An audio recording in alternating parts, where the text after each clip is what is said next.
prepared for Kumite? Yes, Sensei. Fight then! Final round. Fight a minute, begin! KO. You win. There have been thousands of various fighting games over the years. We've gotten fantastic entries like Marvel vs. Capcom, mostly anything with Dragon Ball, and the Smash Bros series. But on the flip side of that same coin, we've also got some pretty damn bad fighting games, like Marvel Nemesis Rise of the Imperfects, Star Wars Masters of Terraskasi, and The Simpsons Wrestling. Dance a jig on your grave, you little smarty pants. I'm sending you back to the bog where you were born. Ooh, good comeback. But there have been three main fighting games that come to mind that are top tier. Street Fighter, my beloved Mortal Kombat, and in my household as a kid, the one game I couldn't beat my brother in, Tekken. Tekken 8 has just released, and not only is it the latest entry in the popular franchise, but it's also the first Tekken game that I've properly sat down and played since Tekken 4. Look, I'm telling... Now, thanks to my friends at Bandai Namco Australia, I've been getting my hands sweaty, remembering combos and catching up on the story, and wow. Tekken 8 is a damn fun game. So similar to my Mortal Kombat 1 video, I thought I'd do something similar. However, unlike Mortal Kombat, Tekken 8 really surprised me. So why not change it up a little and list my top 5 things Tekken 8 gets right. As mentioned, the last Tekken game I properly sat down and played was Tekken 8, which released back in 2002, so 22 years ago. Let's just let that sit in for a second. I used to be with it, but then they changed what it was. But anyways, playing as a kid, I couldn't remember much of the story. I remember Jin Kazama being introduced in Tekken 3, King being the best fighter, and still is, as well as story arcs about devils. But then too, at least to my memory, fighting games didn't really have any story or cutscenes like what we have now. The story of Tekken 8, however, is pretty easy to pick up and understand, even more so for people who have played the series before, many years ago, but don't remember or know much of the story. I don't know. When starting up, there is an option for a game-by-game recap of the story told in some artistic cutscenes. They'll give a general overview of Kazuya, Jin, Heihachi, as well as the devil story arc that goes along with it. Now, obviously, I won't go into spoilers for the story of Tekken 8, as that's something that you should experience, but the main plot or selling point is Jin and Kazuya facing off for the last time. The campaign has some Avengers Infinity War vibes in some aspects, and then maybe a little bit of Devil May Cry, at least for me, and the last chapter is brilliant and had me physically sitting forward, elbows on my knees, smashing the shit out of my controller. If an entry in a franchise that's got a fair few entries, but I've not played them for 22 years, had me react like this, then I think that says something with how accessible, how good, and how well written the story is for Tekken 8.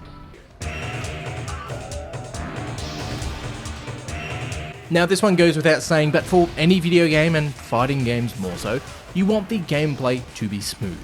Sure, in some instances a story can keep players hooked when the gameplay is but some people find stories in fighting games to be like a story in a porno. You just want to get straight to the action, and you want that action to be good. I wanna hump a lot. I wanna hump a lot. Well, Tekken 8's combat is buttery smooth, locked in at 60 frames per second, running on the Unreal 5 engine. Combat feels smooth, characters of old feel familiar. Playing as Jin or King feel like I've never stopped playing them at all, and that's something that Mortal Kombat didn't have. Sure, Scorpion and Sub-Zero have their signature attacks, but their combat style changes with every few entries or so, but Tekken keep their core characters the same. Now, there are no fatalities in Tekken, but there are special attacks with the heat meter, which allows your fighter to deal more damage and to do some special attacks. And there's also an ability that's a little similar to the X-ray attacks in Mortal Kombat, that when your health gets low, your character can perform a special attack that deals loads of damage to either win the fight or to level out the opponent's health with your own. Now you can only use the heat meter and the special damage attacks once per round too, and these attacks can be blocked, so you need to be careful and judge your attacks accordingly. And if you're playing with someone who frequently smashes buttons, like my wife, and they still can't beat you, there is a simple mode of gameplay which can be toggled during matches, where your fighter will just continue to smash combos and special attacks from simple button mashing rather than entering in complex combos. And I won't lie, I used this for a boss or two during the main story mode when I needed it.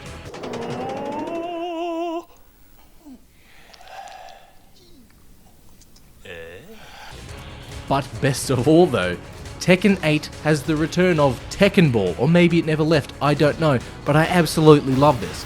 For those of you who don't know what Tekken Ball is, it's beach volleyball, but where you hit the ball back and forth to take out your opponent, and it's just as crazy and as fun as I remember. Now I'm always impressed when looking back on childhood games seeing what they look like now. As a kid, I was impressed that Jin had lightning around his attacks, and I really wanted Jin's tracksuit from Tekken 4 as I thought it was rad. Now, in Tekken 8, I'm blown away by how the character models look.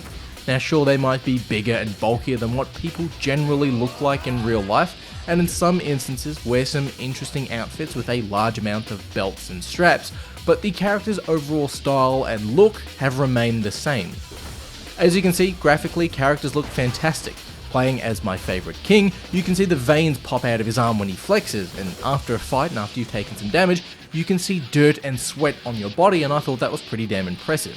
There are a large variety of fighters to choose from too, each with their own body type, clothing, special abilities, and it all looks great. Seeing the purple of Kazuya's devil form or the fire of Paul Phoenix's attacks pop on screen, or some new characters who I obviously had no idea who they were, with their cool and over-the-top outfits that were not only eye-catching but made me want to try out the character, and surprisingly, some of the new characters are pretty fun to play as well, all looked great. The environments too for each map are genuinely pretty. The UFC style octagon arenas, fighting on top of mountains with some llamas, or in Times Square, the stages are just damn impressive, and most of them too have some form of destructibility and movement around them as well. Just like Mortal Kombat 1, Tekken 8 has a customization aspect to it where you can alter what your fighter looks like.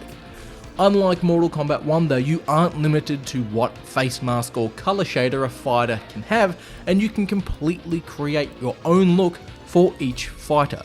Such as my Badman Vegeta outfit for Kazuya, my Goku outfit for Jin, or my Dexter Kill uniform for King. At first I thought this was a bit of a gimmick, but after spending an unhealthy amount of time creating my own version of King, Jin, and even some new fighters like Claudio and Victor, had me creating some interesting looks for them, which gave my own sort of stamp on the characters, if that makes sense. What the customization also allows you to do is not only bugger around and create your own designs for each fighter, but also for some of them, return them to their original outfits, like Jin's fire pants from Tekken 3, Kazuya's white karate pants, or Paul's Johnny Bravo hairstyle and his red fighting gear, which is just like how I remember him looking. But what I absolutely love about Tekken 8 was the jukebox in the customization menu. And as a quick sidebar, the main menu for this game is pretty fantastic, but there is an option to play previous games music instead of the Tekken 8 music. And you best believe I was listening to Tekken 2 and Tekken 3 music as soon as I found out I could do this.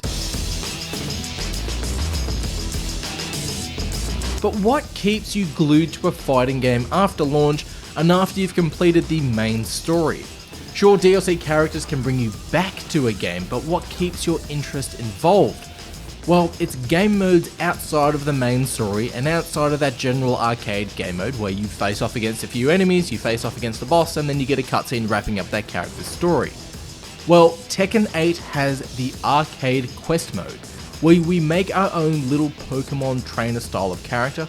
We go to arcades around a country, training up to play off in the World Championship of Tekken 8.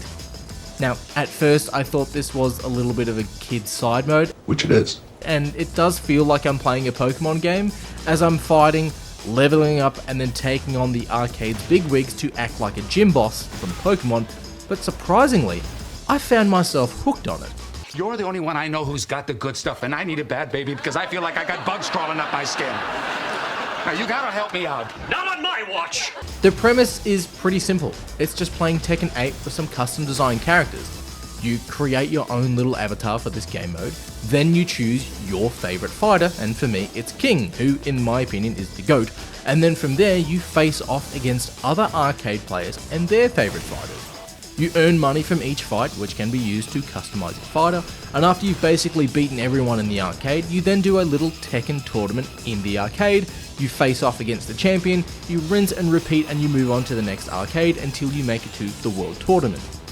Now, there is a little bit of a Pokemon style story with the current Tekken world champion wearing edgy clothes, making some smart-ass comments, and generally looking like a bad guy. But overall, it's a pretty fun little game mode where you just fight other arcade players in this world. The opponents will slowly get harder and harder, but the game continues to teach you more techniques and moves for your character. So it also doubles as a really good way to practice and learn new techniques and mechanics for your favorite fighters. It also had me mentally click on a side note on why my parents didn't like it when I played Mortal Kombat as a kid compared to Tekken, because there's no gore, adult themes, or glorified violence, where Tekken, yes, does require skill to master, but it's kinda safe for younger players to try it out. As you can tell, I had a blast coming back to the Tekken franchise 22 years after the last time I played it. Characters felt familiar, graphics were stunning, story was pretty damn good and had me invested, and the customization and arcade quest mode had me more than entertained after I rolled the credits on the main story. If you're unsure whether you should take a look at Tekken 8, well, if you grew up playing the old school Tekken games as a kid, you're looking for something new to play, or hell, maybe you're looking for a sweet party game where you and your mates can just sit around a couch playing against each other, then I'd say, sure, take a look at Tekken 8. But what are your thoughts on Tekken 8? Did I miss out on something? Are you hoping they bring back beloved characters like Armor King, or maybe give us another random DLC character like how they gave us Negan from The Walking Dead in Tekken 7? Either way, let me know down in the comments below. But whether you've loved Tekken since Kazuya first wore jeans and a singlet, or this is your first time into the world of Tekken, always remember to play with each other and play with yourself.